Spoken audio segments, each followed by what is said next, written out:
Hello, everybody, and welcome to this brand new episode of Music to Live for with Shanti. I'm your host, Shanti Perpellini, and today I will talk to Letizia Ghisletta, a singer and songwriter from the UK. And together we talk about what is about creating music. So, what we're waiting for? Let's go! Check this out.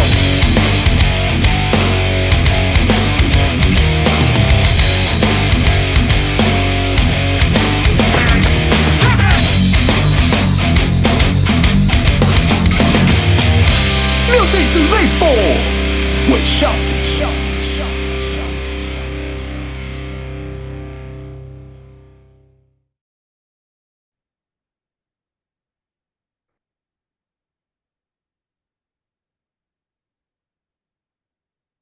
Hello, everybody, and welcome to this brand new episode of Music to Live for with Shanti. I'm Shanti, your host, and today I'm here with Letizia Ghisletta. How are you doing? I'm very good. How are you doing? Hey, all amazing. A little bit windy here in Basel, but I can't complain. The weather is also not so cold, and it just motivates. It just motivates to Yes. go out, do things, play music, listen to music, whatever.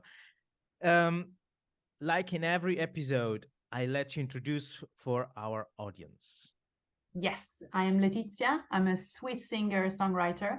I'm based in London, and I do other things beside songwriting, which are yoga teaching and meditation, coaching, so life coaching and business coaching, and I'm also a user experience designer, which I do on a freelance basis. So many things on the table, many things on your portrait.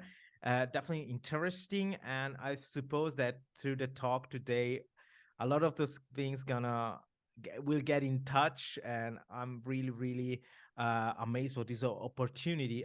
Because it's quite a long time that we wanted to have this talk, and we also have some friends in common that also have to do with music, and I remember.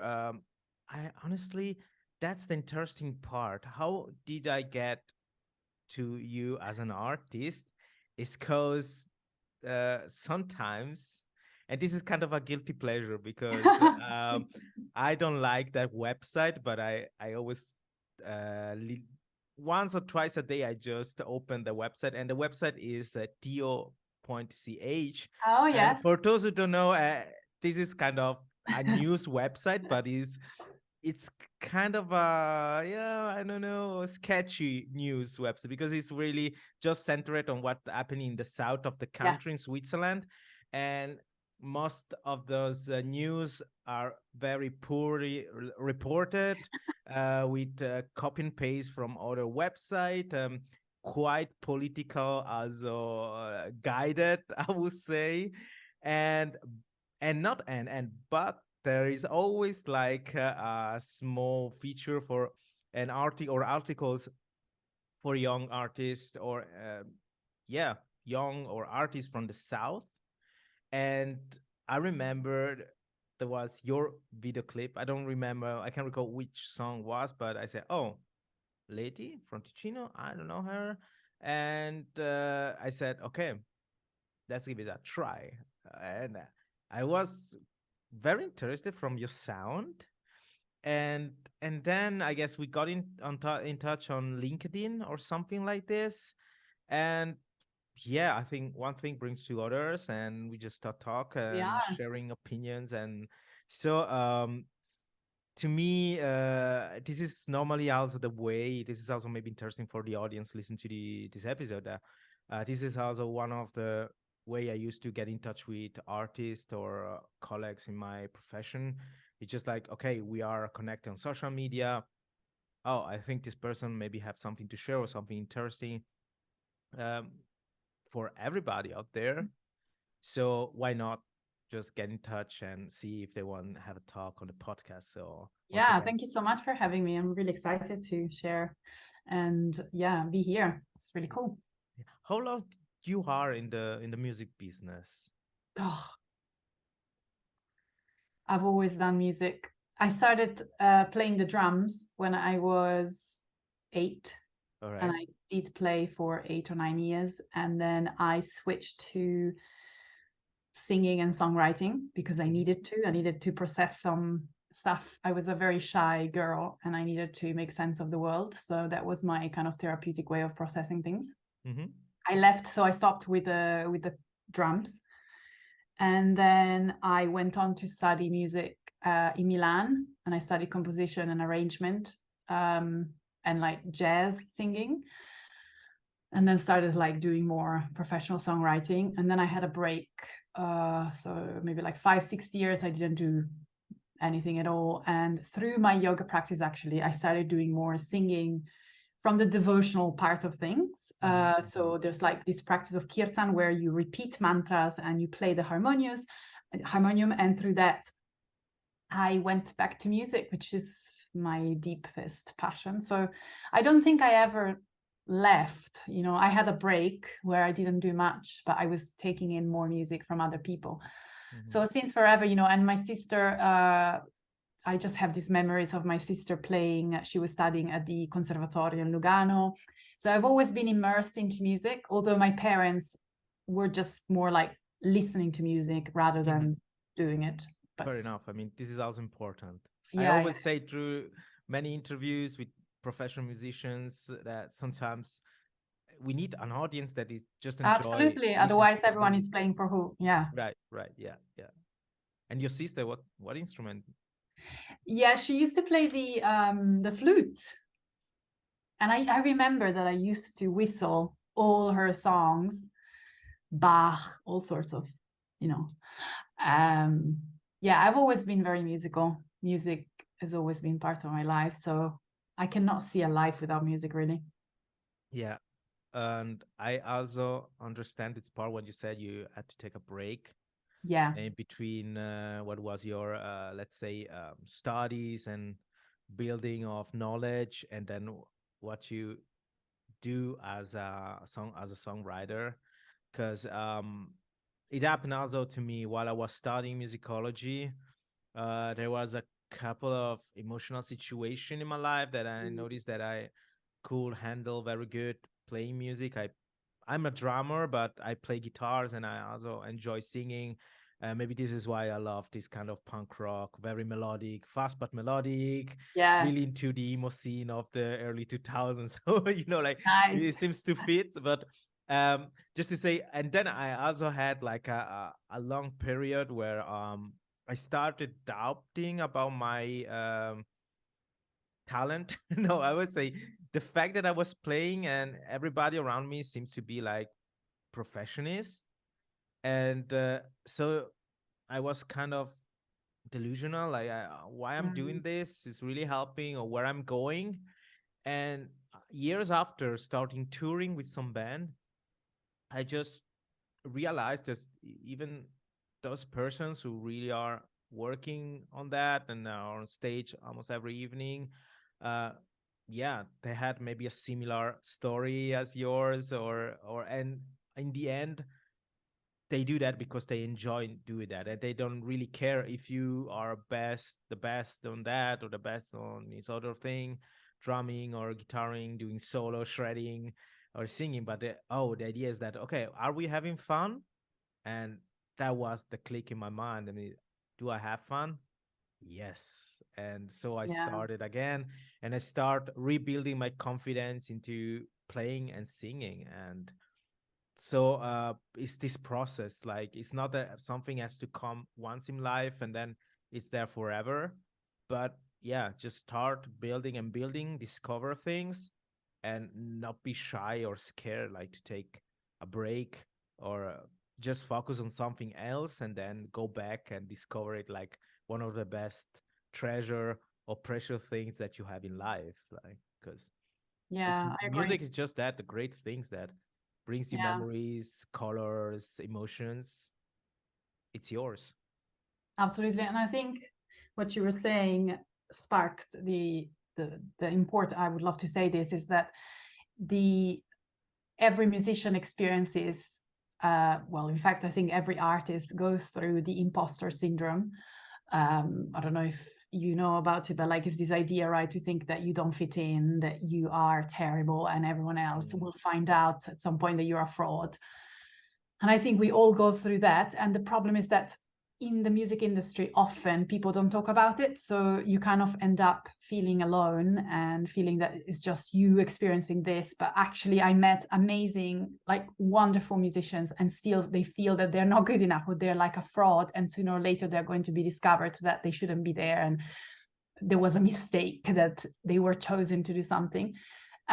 So that's why I'm actually a big believer that it's so nice to have these chats like the one we're having now, but like among other musicians and artists to talk about, oh, sometimes I feel like I cannot listen to myself. I was just talking to a friend of mine earlier, saying that when I write my songs and I hear the production, I'm always like, oh, this doesn't sound good. You know, like it's so easy for the mind to judge ourselves. So I think we need to really learn to be more compassionate and also take breaks. As you say, sometimes it just doesn't work to work, and just take a break, pause, maybe connect with people and come back to the work when you're ready. And yeah, and it's always like, I see the creative process like a spiral, you know, we learn a bit and then it feels sometimes that we come back like we're still dealing, oh, I'm still here learning the same things or whatever, but actually we keep progressing. It's just repeating maybe some of the things to then add on, right? So something that I keep asking is that is there society we are in that builds some kind of pattern in like you also grow up as myself in the south in Ticino, and growing up there and even years later while I was studying at the university in Basel, I noticed there was like this kind of pattern, like, okay, you grow up there, you go in the German or the French part studying, and then you go back where did you grow up, and then you start your life there, you know, like marry somebody from there, having the family there, like building this kind of life. And we were just few at the time that it was crystal clear that we had chosen other kind of path. And it seems like to be like aliens, you know, like, okay, as you said, it comes this moment where you say, oh, where I'm going. And in the end, it works. Like we are just living our life. We are happy what we're doing, but for sure is different from that pattern. And I think that, as you said, many artists in different arts maybe feel the same. Like, what does it mean? I suppose that you can compare being an artist with like working into biologies or being an astronomer or something like this, or being like a lawyer. It's totally two different words, and we have to accept that being an artist as something different from what maybe we know, from the standards that we are growing up in from younger age till now. And sometimes this is the, for many, also many of my friends suppose is the biggest struggle, because you see that you can you want to do that because you know it feels right, it makes you feels good. Even your friends, your girlfriend, your wife, your husband make you feel like oh, you are in the right place at the right moment, you're doing something good for your life and for the people around you, but at the same time you feel insecure. And it's kind of a stigma that we have, like, with the time a little bit change. It's like I remember hearing, because my father studied organ in Zurich, and then he became like a music teacher in Locarno. And many times, oh, so you're a teacher like this. But when he said, oh, I'm playing the organ, and they say, oh, what is your profession? What is your true job? You know, like, hey, being a musician, is that, it's not that a wonderful hobby? Like, and this still with me to nowadays, you know, these, but sometimes it happens right now. It's asking, hey, what you do? And say, hey, I'm on tour with this band, or I working on stages with this and that. They say, oh, and can you live with that? Is it, wait, why does it seem that? You know, there's a certain entitlement as well to ask these questions. You wouldn't go to a lawyer to ask, can you live with that? I always find it interesting when people, I think, it's just because the system we're living in isn't built to make it easier for artists. And also, I think it's important to say that like all lives matter in the sense that, some people like having a job that maybe fits more into the way the system is set up, and other people want to be artists or self-employed and have a completely different life. And at the moment, I don't feel society is really supporting that. However, I do think that things are changing. And it starts with us, right? It starts with us being brave and saying, yeah, this is the life I'm living. It might be a bit different. I don't have like a 9-to-5 job. I just like, and I think there's also, it's important to say, I don't know what you think. I would love to hear what you think around, as creatives, sometimes you do need to have other jobs as well, because it's not always easy to make money through art. But that doesn't make you less of an artist. I think, for me, when I was younger, because I'm not earning enough through art, then I'm not an artist. No, like it's not that money makes you, a better artist. What? And I think lots of people, when they say, okay, so you're a songwriter, where do I hear your music? There's plenty of amazing songwriters who are professional, who also make a lot of money, and they're not in the commercial kind of music, for example, right? So there's a lot of like stereotypes around that as well. I think so. Lots of people who ask those questions, they probably don't know. So they're coming from ignorance of not knowing and applying what they think it's right to something that is different. Whereas everyone lives a different life. So we can respect the lawyer as we can respect the artist, as we can respect the person who goes on tour and works on stage. And so, I think things are changing. I'm very hopeful that the new generations are kind of changing things. I'm very, very excited about that. No, I totally agree what you said. And honestly, my opinion is that we just need more reliable example of that. Yes. Like for me, like working sometimes, it happens that I have to do some kind of jobs that are more office related, organizing and everything. So it's nothing to do of being on stage or being there or traveling and everything. In other case, I'm really just do some transports, moving instruments, setting up stages, and it's definitely another kind of day. But I think for once, it's like sports. Like they're not just hobbies. If some people got this in their blood, in their souls, it's this is life. And for me, a big change of mentality arrived when I just discovered that the lead singer of one of my favorite bands is a biology teacher in the university in LA, and this is the lead singer of Bad Religion.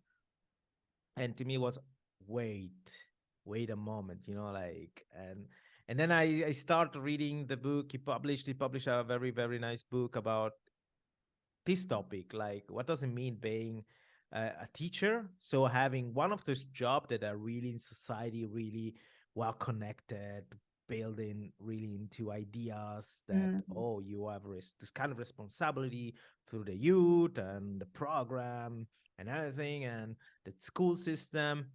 But then you sing it in a band that is worldwide known. You're touring. You're also singing a lot of interesting things. Many of the messages they're spreading are also something that for sure is inspired for what is doing for work. And to me, being able to do many different things in life just inspired me as an artist. Even the way you see things, it could be like just traveling from north to south in our small country, or just talking somebody coming from another place, or saying, oh, can you help me?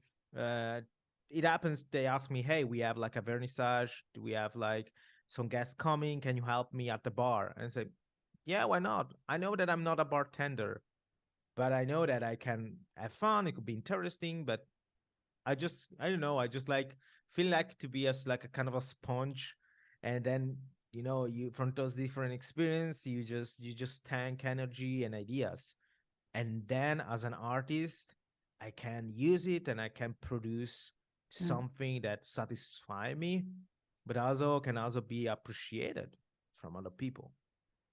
Yeah, So 100%. so I think that this approach in society is always a topic that it has to be discussed, I think, because Absolutely. coming from the classical world, um, hey, it's so crazy how there is like some elite of musician and singer, and so those like are untouchable because they come from rich families.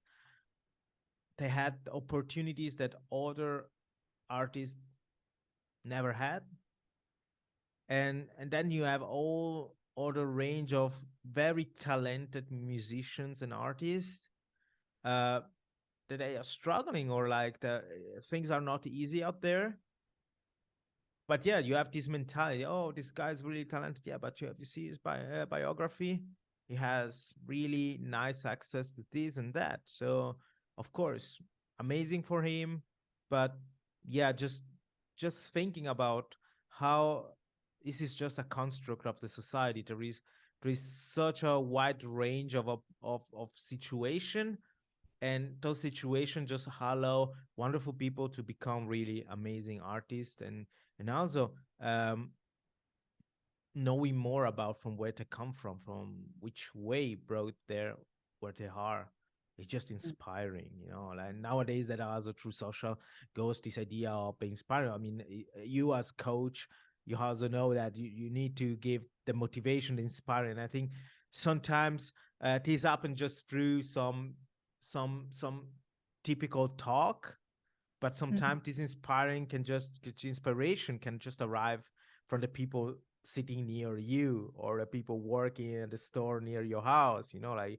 So artist, yeah, I think that more an artist is involved in many situation, it could be just positive.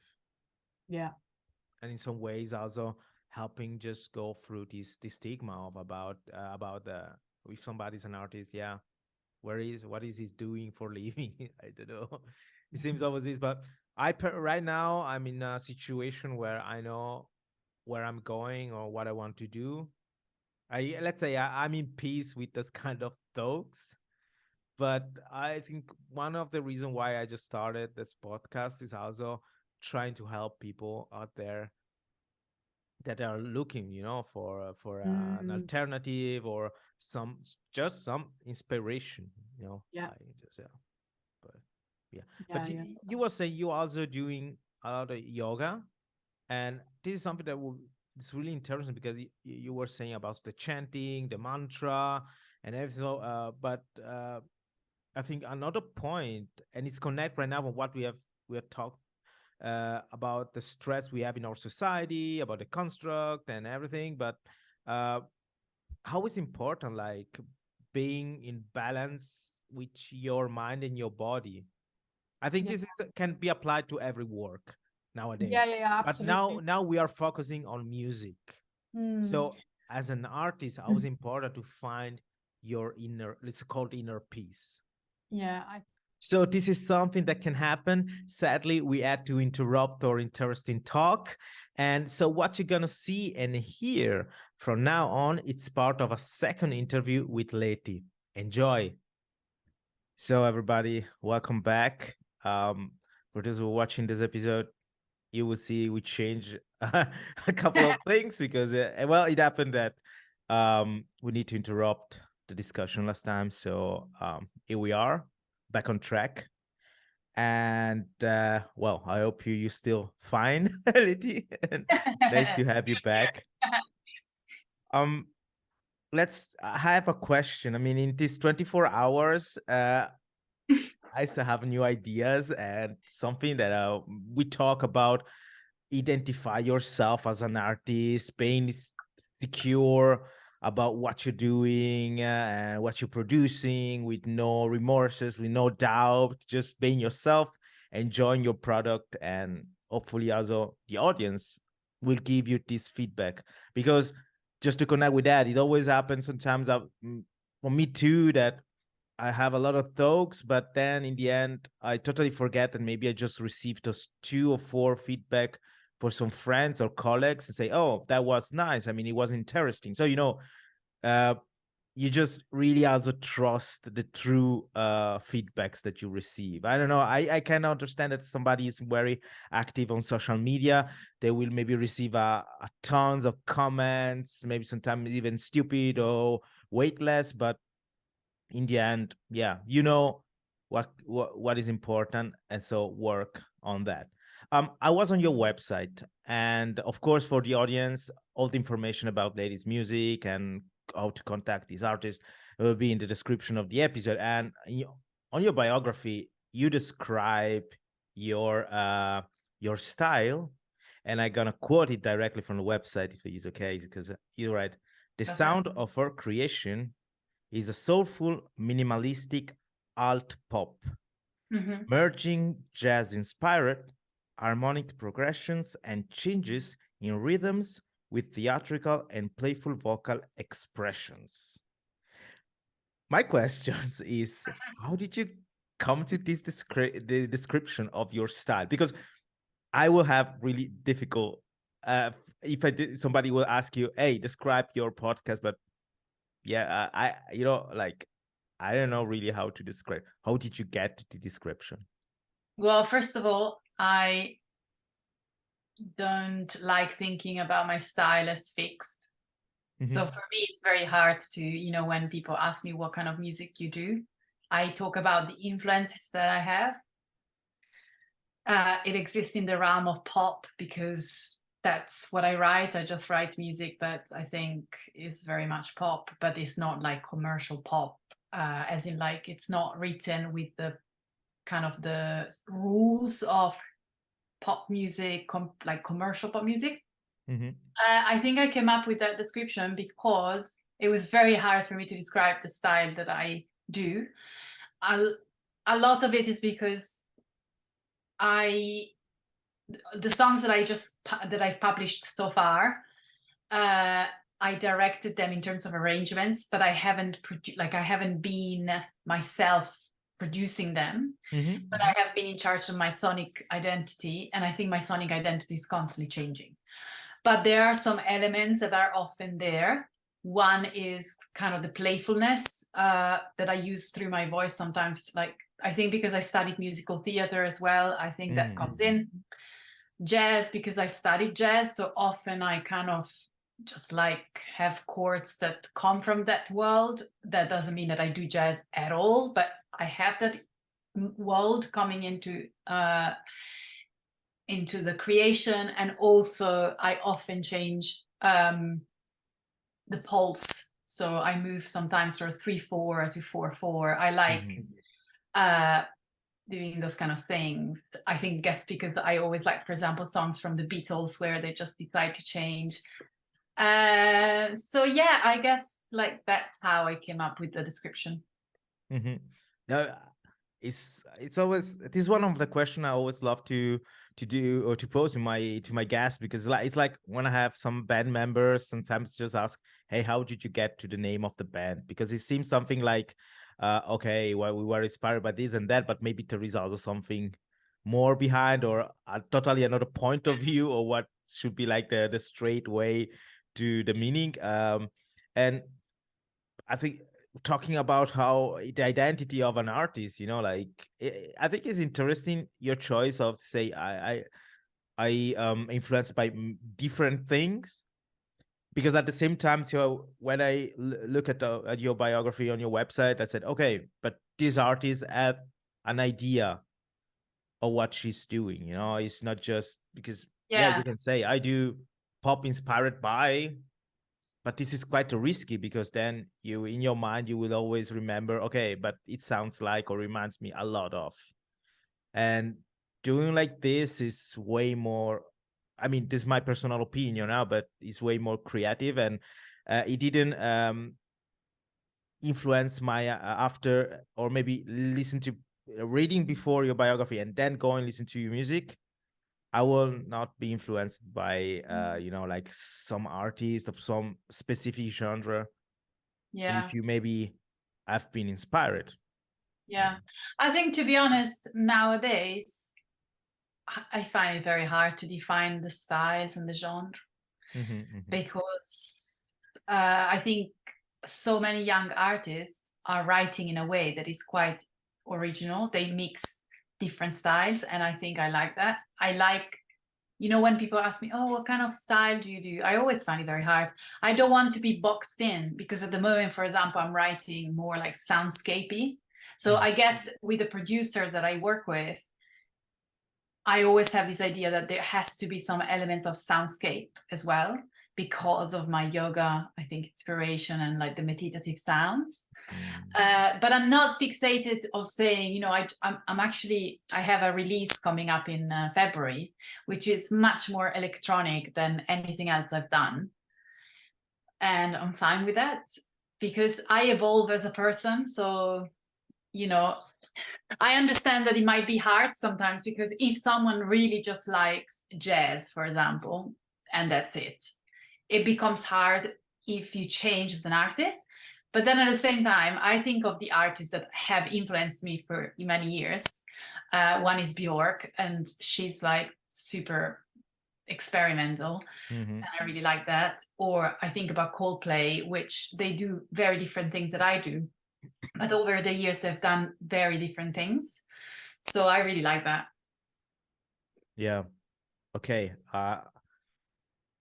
I try to imagine a little bit, because another question that's suddenly popped in my mind is always also, what does it mean for you working with the producers? Because I think this is also a question that many maybe young artists or even people listen to this podcast are really dealing with. Like nowadays, this is like I guess the number one topic that's always brought out through all the interviews is the fact that technology allows us to do everything on your own. Like honestly, right now we are recording through our laptops. I got my microphone, but I'm on my own. I don't have any friends or specific technician doing the audio for me. And in some ways, do you think this is more a process of, okay, I really like the idea of that specific person in the case of a producer, or it's more like I feel myself more playing like safe, having somebody giving me this support? Okay, it's a huge topic. First of all, I think when you're young, you don't know what you want most of the time. So you kind of go with the first person you meet most of the time. At least I'm speaking from my experience and from what I saw. And I have been imposed, like I had some ideas in my head when I was in my 20s, and I had very arrogant people I worked with who thought they knew better than me because they were excellent musicians. And they just imposed their style. And I wasn't strong enough to say, I'm sorry, I don't like that.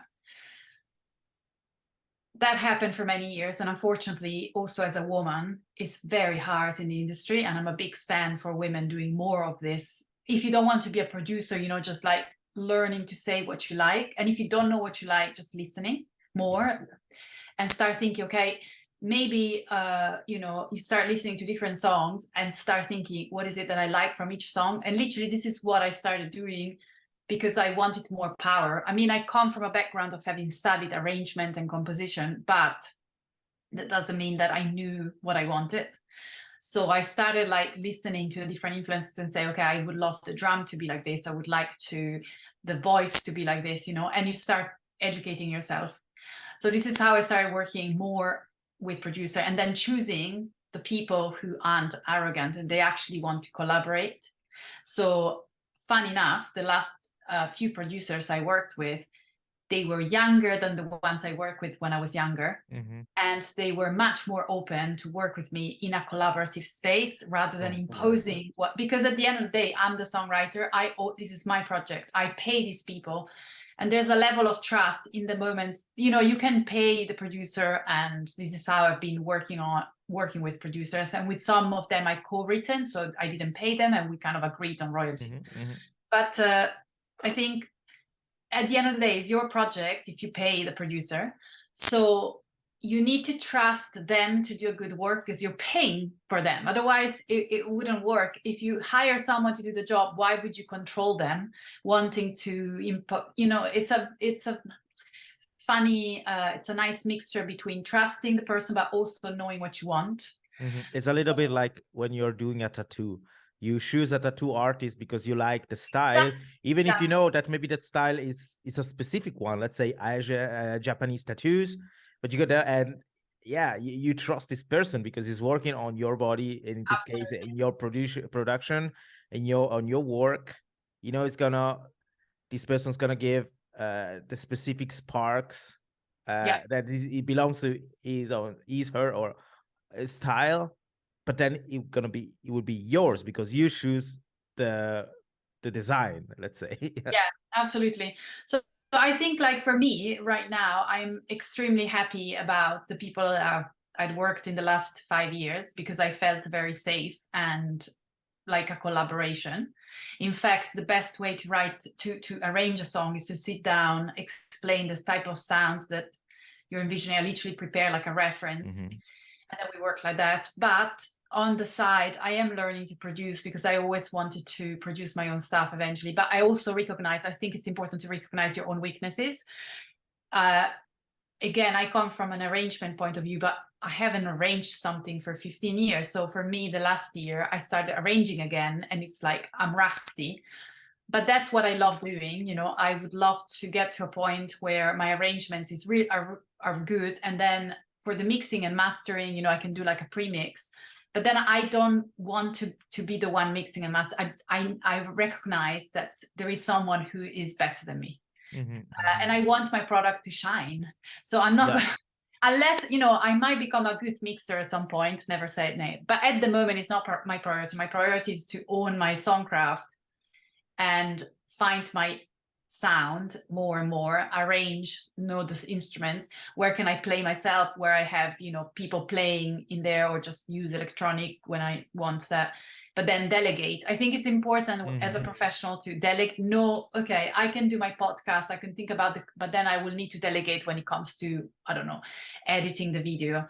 And I think I'm becoming more and more like that. And I learned that by being a self-employed in the other jobs that I do, which are like designs and yoga. And because I had to delegate in those jobs, I applied it to my music. And I think many young people don't know.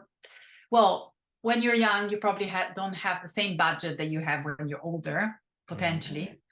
And as artists, it's always tough because it's expensive. It's an expensive hobby. And I always think there's a privilege to be doing music. But I now lost what I was saying, but yeah, basically. Well, I think I can help you because one of the points you brought out is, as you said, collaboration is definitely an important word. Dialogue, communication in between the two parties. Like, what do you want? What do you expect from him? And what he or she can give to you? Yeah. So this is so important. In my mind, the word producer always sounds like I will be the boss of what we are doing.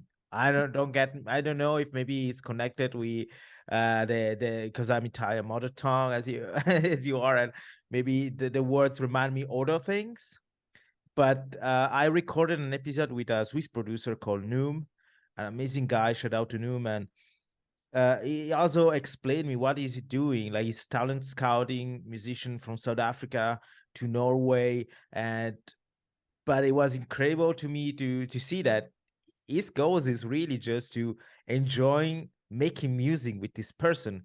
He wasn't really no. I want to looking for artists and then like impose my own style. My idea is really working with them. So communication, a good boundary, and as you said, we're saying like everybody could do on their own right now. And I always brought, sorry for my audience, I guess everybody could like say this like a mantra, because I always said when I was young, I loved playing with my friends in a small band, school band like this, because you were with other person. Nowadays, you have 14, 15 years old, starting playing in their own room with no connection with the other guys. Garage band, what it is. I mean, not the program. I'm playing in a garage with a band, you know, like, and I think this is like a lesson lived, lesson learned experience. You know, like you know what does it mean talk to people, and as you said, facing other kind of personality. There was a Yeah, period where I also. was very very insecure. I was playing as a drummer for a southern punk rock band, and I had a huge amount of fun, a lot of concert. Uh, Not difficult drumming or technical drumming, and even there the audience was always, oh, did you play very nice, we really enjoy, you know, you got the charisma, you got the power. But at the same times, I was at those friends say, oh, you play in that band with that people like this. And then I remember starting a project with a pop singer from Ticino called Luis Landrini. And in the beginning we were playing like emo punk, and I love work with Luis because he has an amazing voice. He was also into punk rock, and we did like some pop rock song. And it was to me something totally different, and I was so happy with myself. But at the same times, I was under kind of pressure because all the people around me at that time, I was living in the south, and that connection with people here in Basel, all over Europe, like this, and I feel like, hey man, what you doing? I mean, you said you're punk rocker, you listen to these and that, but then you play pop. I said, yeah, I have fun. So, you know, but in the end, it was this experience with other people that helped me also getting through this kind of talk, this kind of voice in my head. And well, honestly, then after I started my studies at university, I also like quit live music and find live music as organizer or promoters than as a musician. But every time I'm witnessing some band going on stage, there is this specific moment in rock or metal what I love. There is like a intro, and the lights are off, and then suddenly come a little light, and the band goes on stage, and you are near the stage and look at the guys. I always like feeling, oh, I want to do that again, you know, like. But back again to the production, all what I meant to say is that um there's an experience, I guess now maybe 10 years later, also yourself can recognize that it's pure gold, because now you said, oh, I come to be a new release and it's totally different. I had the opportunity to express myself in a new way, to try something new and everything. But you arrive at that level not because, oh, suddenly poof, I've been lucky, but because it's a step-by-step working, co-working with other people, and this like create your identity as a musician. Yeah. Yeah, and I think it's funny what you were sharing, because I think people who are not playing the game find it very easy to judge people who are in the game, right? Right. So for me, people who judge others, you know, as an artist, I think the most difficult thing is the fact that you'll always be judged. So you have to develop resilience, because this is what people do. They always have something to say, whether they like your stuff or not.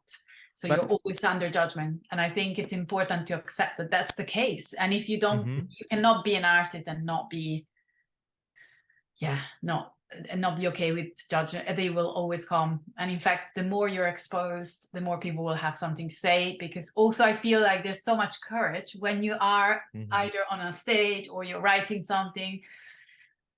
It's just super scary. Every time you put something out, you're thinking, oh, are people gonna like it? Yeah, but my question now is, I suppose when we were 14, there was no Facebook. Yeah. So there was no social media. I mean, is this peer pressure coming also from this new way of dealing with arts and the social media perspective, where you have thumb up, thumb down, and or comments like. Yeah, for sure. For sure. I mean, I mean, I it's feel difficult because we grow up with that. So we are not the yeah, generation that know that from the beginning. But personally, I don't know. Before it was more like the connection with people, but it wasn't so aggressive, let's say, or not aggressive. I guess the right word is more direct. You see it, boom. Oh, and I don't know if it's direct right now. I think right now everyone has a say. Everyone feels entitled to have a say. Everyone feels entitled to be an expert, which is scary, even in other sectors, but that's another conversation. But yeah, it's definitely more, I think right now it's more aggressive in the sense that people can just feel, oh, I can destroy someone with a comment, People can be very nasty with comments. Whereas maybe before, they wouldn't come and tell you in the face. Right. They would probably tell you behind your back. Yes. But But now you got it written somewhere. it's Or amplified so, right now. Yeah. Totally So get it. Totally get it. Yeah. Yeah. Once again, the question of this struggle. I mean, because I suppose that's even the strongest artist. I mean, strongest, maybe successful artist with a huge followers numbers like this. Like, you will always have this kind of situation where you ask yourself, what's really going on or what I'm doing. I mean, yeah. I wonder, like, I always think about that. I'm sure that even like I don't know, Rihanna probably worries about, sorry, Rihanna popped in my head. She probably worries, or maybe not, maybe she stopped worrying and she's like, I'm too cool for that. I think maybe you get to a point where in my little world, because I'm nowhere near those people, so I cannot really relate, but I think you get to a point where your passion, where your willingness to have fun in life is more than your fear of being judged, is more than like, it's just like whatever you think, I don't care. yeah, I mean, at the end, we are all So human I guess beings. on a larger scale, Yeah. those people are like, if they are strong enough, they're like, whatever they're gonna say. And if you think about it, like some celebrities, some big people, they receive huge really like shameful comments, Yeah. which if it was me, it's really bad sometimes. But somehow we just feel entitled, just because they're famous, we can say whatever we want. Yeah. I mean, on Netflix, there's a lot of nice documentaries about musicians and their career, what's going on. And I'm not talking just about these, let's say, big names, but I mean, I was watching there is this documentaries about Metallica title, Some Kind of Monsters. And many people when he comes out, were like laughing because they would say, oh, you are one of maybe the biggest rock heavy metal band right now, and I talk about career but also selling quotes and everything, and then you have this problem, yeah, because a band is people, are living being. So no, I mean, and I think that documentary in specific like opened doors to other point of view, because it seems like before you always have this idea of rock star or famous people dealing with drugs, alcohol, and problems. And suddenly you realize that many of those problems was not because that people wanted just to have the classic sex, drug, and rock and roll life. It's because it was like a coping method to all this pressure. And I'm a huge Taylor Swift fan, and to me is one of my favorite pop singer.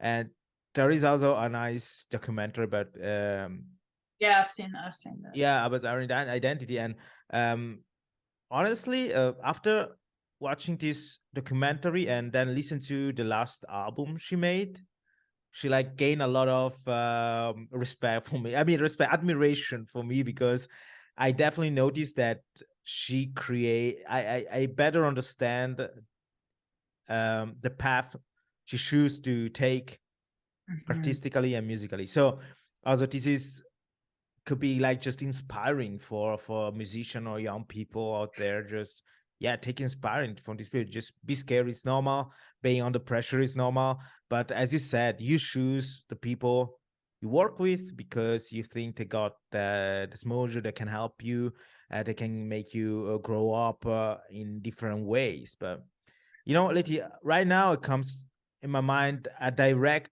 question that maybe it's even more let's say important, but also as a topic more heavy, is like you as a woman in the music business. Silence. I mean, if it's something that we can talk, you can tell me, it's not a problem, but we don't need to go into the details or something like this. But how has been your experience? Because I think this is also a topic that I want to brings out in my podcast, and I think that is also important to talk, because if not, there's this kind of taboos that nowadays I think is important a little bit to makes clear. Yes, I'm very passionate about this topic because I have been exposed to a very male oriented and dominating environment since I was 18, when I moved to Milan to do music and studied at university. I have many stories that I could share, but it doesn't really matter like the actual story. But I can say that I have like seen and experienced situations that I don't think anyone should experience. And I think like we are responsible as women, first of all, to be supportive of each other and not go against one another, because I think that's for sure what I've seen over the years, like jealousy or like wanting to compete, and leaving maybe another woman like in a situation where I don't think you would leave yourself in, but also dismantling. And I'm not someone who says, there's lots of like feminists saying no man should be on, like, I don't believe in that. But unfortunately, in the music industry, the wrong men are at the top. And they are like, I've met some very bad individuals that are probably still around, and no one says anything because they just have power, and everyone is kind of scared of mentioning anything. And it goes like from, the range is like, can go from behaviors to words. It doesn't really matter. Like, it's the whole industry that is very toxic. In that, I think things are changing. And I think women right now, or people identifying as women, are just realizing that there is more space for them, and like everyone is rooting for that, pretty much. Well, not everyone, but there's a big conversation around that, and they have the tools to speak up, or like even just I'll give you an example right now. At university where I studied, there's a friend of mine that I met, and she's the only woman studying in the production course, and everyone else is a man. And it's really about having those conversations where like women do belong to the music industry, and especially in those like more technical environments, or like where you can make decision in the business environment as well. Like, so I think things are changing. I'm a big fan. And one of the things that this year I want to start promoting even more is the conversation around more women in the industry, and also older women. I think another thing I'm very annoyed about is that there are not many singer-songwriters that are a bit older, first of all. And because, for many reasons, but I think there's like a lot of, I don't know how you say in English, I forgot in Italian as well. But women are still seen as a product sometimes. You need to look sexy and beautiful and like shake all sorts of things. Why? Like, I just find it extremely disrespectful. So I'm excited about the conversation, of having more artists that are older and talk about different things, and also valuing the people who are younger who don't have to be all sexy, but also what does it mean to be sexy anyway? Like, and just perpetuating this cycle Yeah. of how women are seen. Yeah. Yeah, They're because amazing, like artists and produce, you know, is they're, yeah. So of course, because we noticed that the music industry, and I'm talking not just about pop rock, but also classical music, um, it's so got all this standard of identities of the way you look like and everything. And it seems that even nowadays, where a society it's more open to talk, or things are more easily spoken, um, they're still there. And it's I can tell you, working at the opera, I saw a lot of something that I wasn't not expecting, not because I don't think that woman should do some kind of works, don't get me wrong, but there was a good harmony between men and women working behind the scene in the light departments, stage management, building. Uh, it was very interesting to see. But then you arrive at this other department, more like in between singers and musicians, and there is this kind of competition. There is this kind of way, like, oh, okay, you're a woman and I'm a man, and you see more this distance and generated from ideologies that belongs, of course, to an old way to things, and of course even wrong. But you notice that in some spaces they still like and enjoy having this um, kind of pyramid of where you stand, and it scares me also as a man, like, because you notice that something is wrong. I mean, I grew up in a family where my mom and dad had really a good balance, but let's say my mom wear the pants, as we said, like, and yeah, so as you grow with this idea, okay, I have a female colleague, okay, but I don't see any difference, she's my colleague. Point.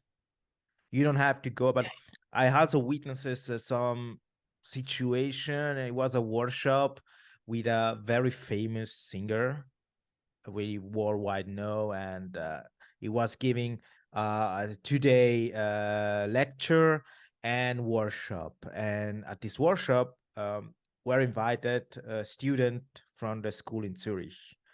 And I remember this person criticizing in front of the audience very, very directly uh, um, a young woman, and also touching her uh, so directly, like I can touch you, like, because I am a singer, I know how to. But of course we are talking about the diaphragm, we're talking about, but I mean, it was clear to me, if maybe before it was like saying, okay, we're gonna also work on the posture and everything. So it seems to be clear that maybe somebody is like, when you go to the doctor or physiotherapist, you need to show you how you need to keep the shoulder back, or the head up like this. But no, this person just goes straight, like, and I saw this woman like being suddenly uncomfortable because it wasn't in front of many other people. And this person was really using his position, having years of experience. I can deny he's a talent artist, but as a person, I'm sorry, he was a douchebag. I mean, even myself as a technician, I was in charge to the microphone and everything. I mean, in 3 days, I never receive a thank you. Like, I don't ask much. Like, and this is one of the things that makes you really think, because, as you said, people are trying to make a better world, a better society, a better music environment for every artist and everything. And I saw this while I was on tour, witnessing different situation, and you see that the idea are good, the proposition are good, the willing is good, but we still have to work a lot. So I thank you that we have been able to start this part of the dialogue in the podcast, because I would think that is important, even if we don't do like we don't tell the story in the details. You know, I think that everybody listen to this episode can really connect to that. So, you know, we don't need to bring the evidence out. No, We but also everybody I think, know, or we saw something strange sometimes. I think I think every woman in the music industry has experienced some sort of, you know, something that wasn't quite right. But because we are in the system of not saying anything, you know, don't raise it, or like, oh yeah, that's fine. We're just in a system that we're not used to speak up or mention things. And of course, it's a system that mainly is being designed by men. And so it's very hard to change the perception of what a woman should look like, or even if there is only one way a woman should look like, you know. So yeah, I think I think things are changing. I'm very positive about that. And the new generation, I think one thing I want to say that also is related to what I was saying earlier around working with producers. I think working with younger people is the future. I've been, you know, I used to resist a lot working with people younger than me, but then of course when you get older, you know, it kind of just have to happen. You need to stay open. And one mistake that I see with people who aren't open to that is that they don't expand, because honestly, we always talk about, oh, the new generation are so blah, blah, blah. But actually, I'm personally very inspired by, like, there's some amazing young people. And I think young women have this conversation already ingrained, because they have grown up with this conversation with Me Too stuff, you know, they know about it. So it's a different way of talking about it and changing things. So I'm really excited about that. Yeah, something that always also left me a little bit in doubt is like watching some music videos. Like, as you said, it's a period, it's an age where we are starting really being open about some problems and situation. And then we have like some video clip of female artists that accept to do some, let's say, stuff. I don't know really how to describe, but of course, my body, my choice. But at the same time, the way you picture this in some music video, I guess the classical, because everybody talk about that when it comes out, the video Anaconda of Nicki Minaj.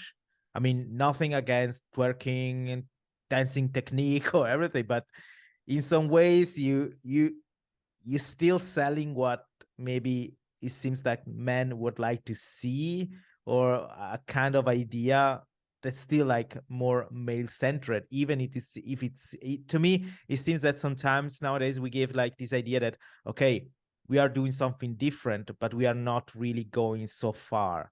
It's a quite subtle, this red line.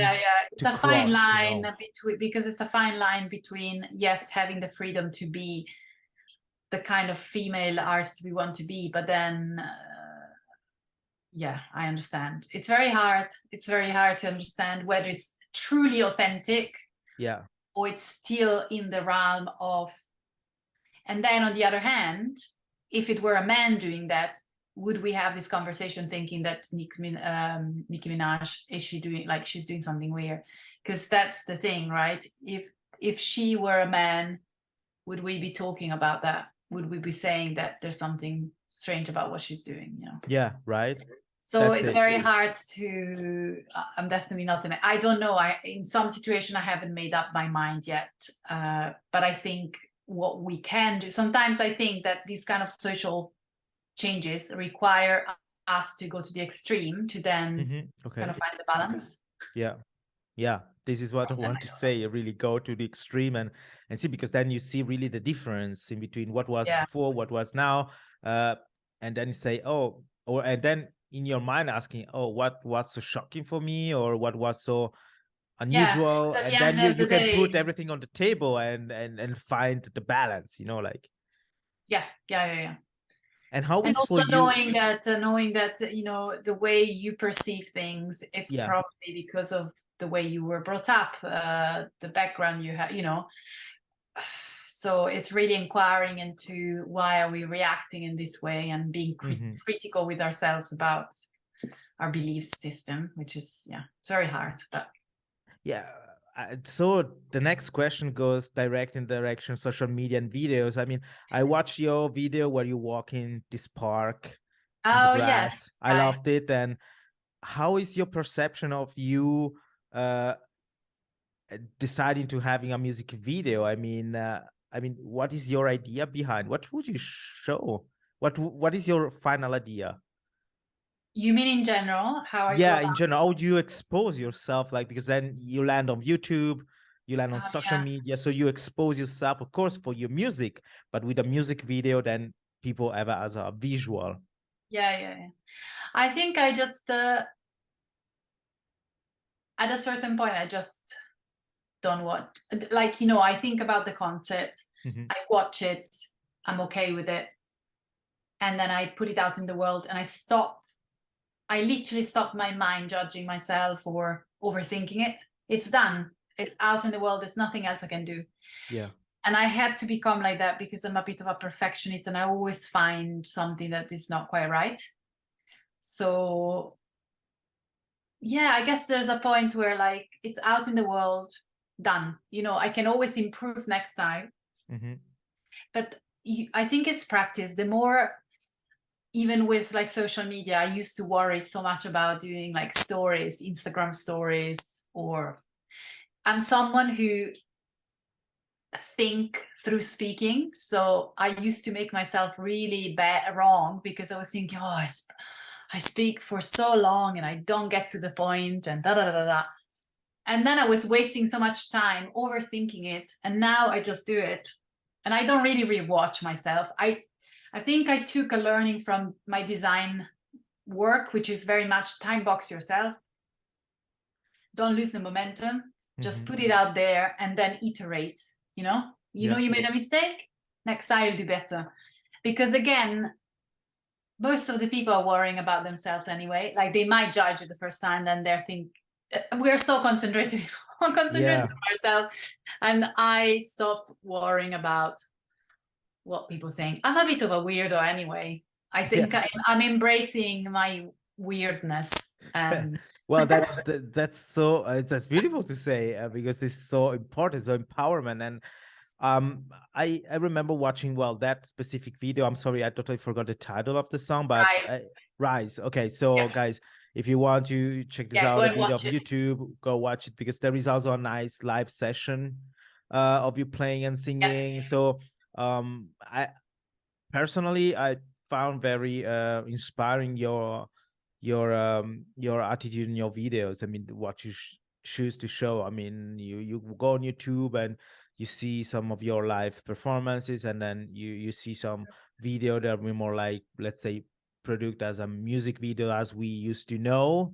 Yeah. And I mean, to me, this is once again, it's my personal opinion. It fits quite right with your sound and with your music. So it's not that you maybe suddenly start a video with a green screen and you are in the deeper of space with galaxy behind, and but it was really interesting. And I remember my good friend Chiara Palio. She's a wonderful pianist here in Basel from Italy, and she was telling me, because I also asked her, hey, how was your relation between expose you as a woman, deciding playing classical concert, you always had these pictures, and I always made not fun, but I always said it's always, it's kind of funny to see that sometimes you have like, okay, this specific artist will be in concert, so you see the flyer of the concert, and then you meet the artist in person and you notice that the picture you have in your hand and the flyer is from 10 years before.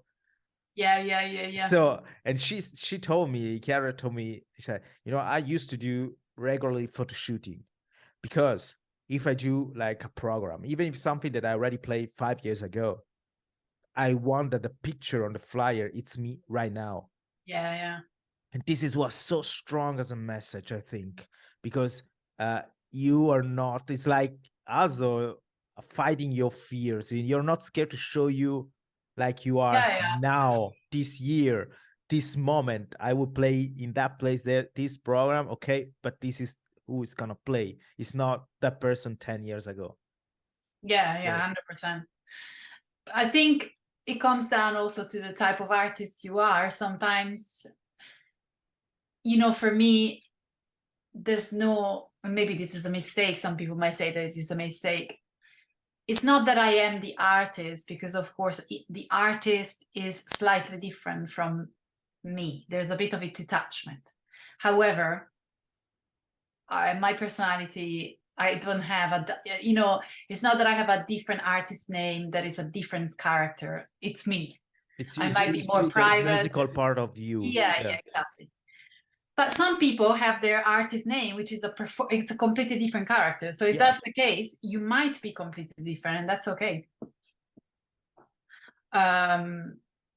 Personally, the way I am, I always wanted to experiment being a completely different person, and maybe wanting to even be completely, experiment different things. But it just makes my life easier. So I do embrace the idea of, I actually often do photo shoots and try to keep myself contemporary.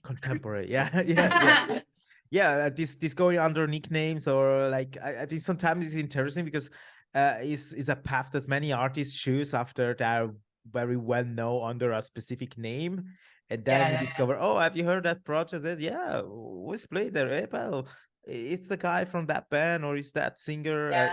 One of the example that I really enjoyed was a project called You Plus Me. Yes, from Pink and the guys from Alex, because the singer is a guitarist of former singers of the hardcore band Alex is on Fire. Yes. And so this his second project, City and Colors, where he's just play acoustic and voice and acoustic guitar, and they did this incredible album together. I really enjoyed that. I remember. And of course, I always love when you have like two artists coming from, let's say, really different world, because Pink is in between pop and rock, and the other guys really goes more screamo music that I like, to more acoustic sound, and they put together like this country vibes album. It was very nice. And if it's just right, or like Nora Jones and what's his name, the daughter of Ravi Shankar. Oh my god, totally forget her name. Because they are related in some way. I guess Ravi Shankar, the father of both. But they did this song with some Indian influences, and the magical voice of Nora Jones, more jazzy. Also very interesting. But it's the idea of propose yourself or as you, or propose yourself as a nickname, like nowadays with people who are gaming, like they don't call this Giulio Bernasconi, but they call themselves maybe Shooting Star. Like it is. And this is also for artists, but I think that it's the identity. I think that one of the most important topics or words of the episode is identity in the end, because we were going through about your identity as an artist, how do you discover yourself, the way you co-work with producers, the way you your identity as a woman in the music business, and then as a woman, how do you choose to portray yourself in this business. So I think that in a society like right now, where the social media reigns supreme, let's say like a mirror of your ego reigns supreme, is kind of a bold choice. Choose to be yourself, because I suppose that in some ways there is like I would say current of thinking that to say, okay, if you can pimp your image, or if you can like do something to look better, and there we could open like another chapter about which are the standards, but you should definitely do, and you will be successful. So it's hard because it's on social media, no one wants to show up show off the parts that we don't like. And the truth is that it is natural, because I find it hard already to share my positive stuff on social media, because I'm quite a private person. So I use social media for my business, which is my music and my yoga. Most of the time I share when I'm positive. And I did push myself, for example, to share moments where I was sad. But the truth is that when I'm sad, I just stay in my room and I deal with my sadness. Yeah. Or I write a song, you know.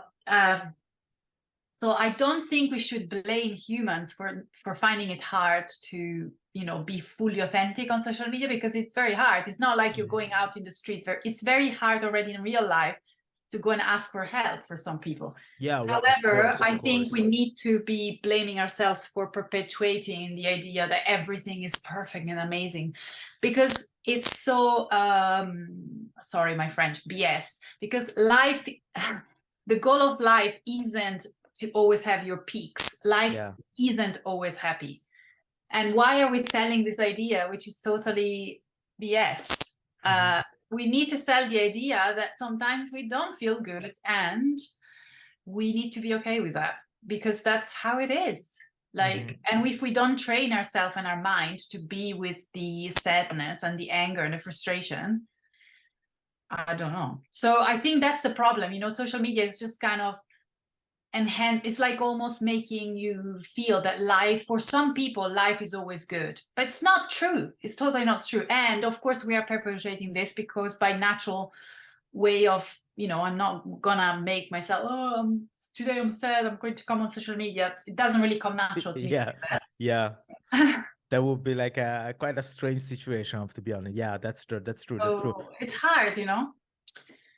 Yeah, but so I think that I have one last question before we close this episode, and so you said you are into yoga, so and I suppose that a part of that also mirrors not just in your way to do music, but also in your music itself. But do you think that most of the music you do reflect the positivity in your life, or more the dark moment of your life?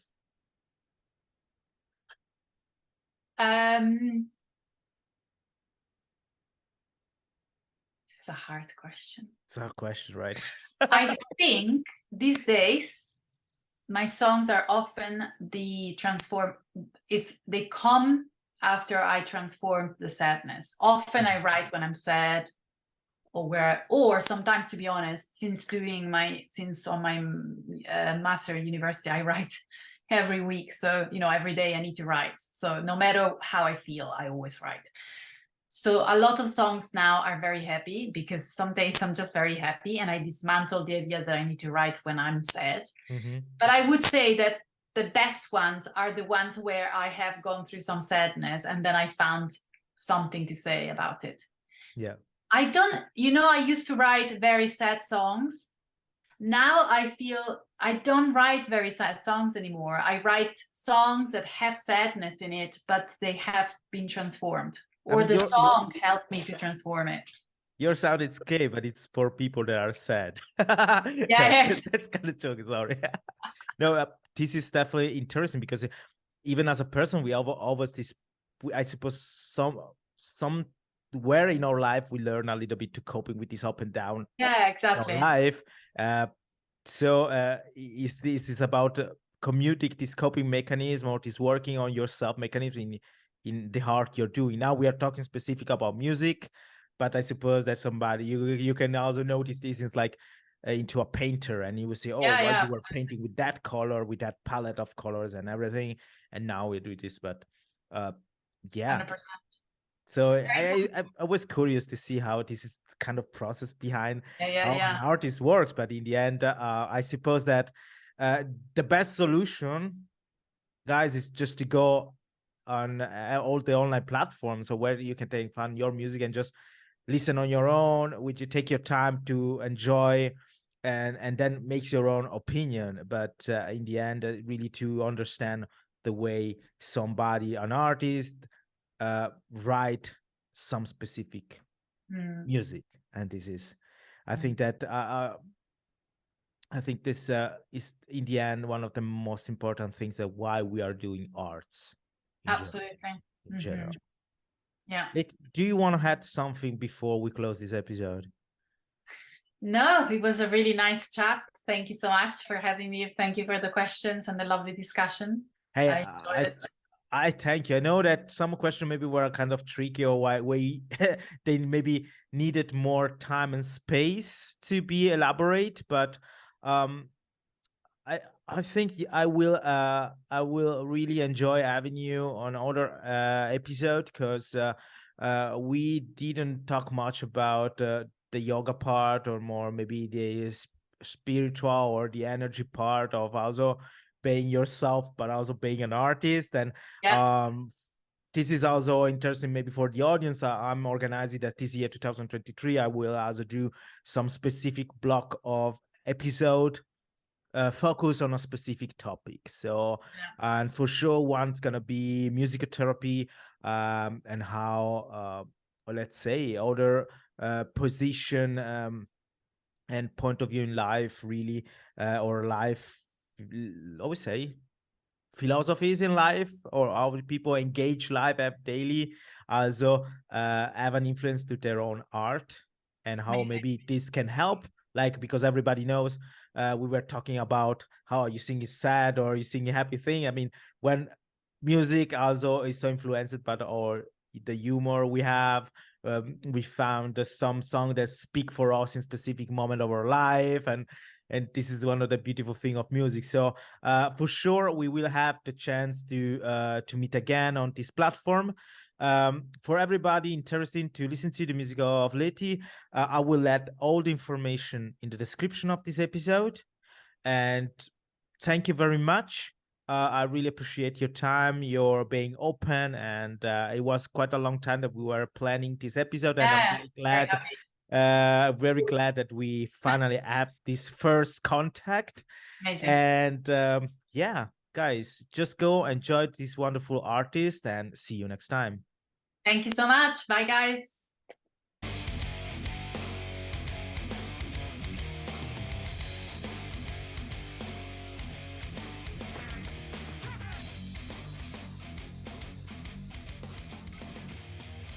Music to live for with Shanti.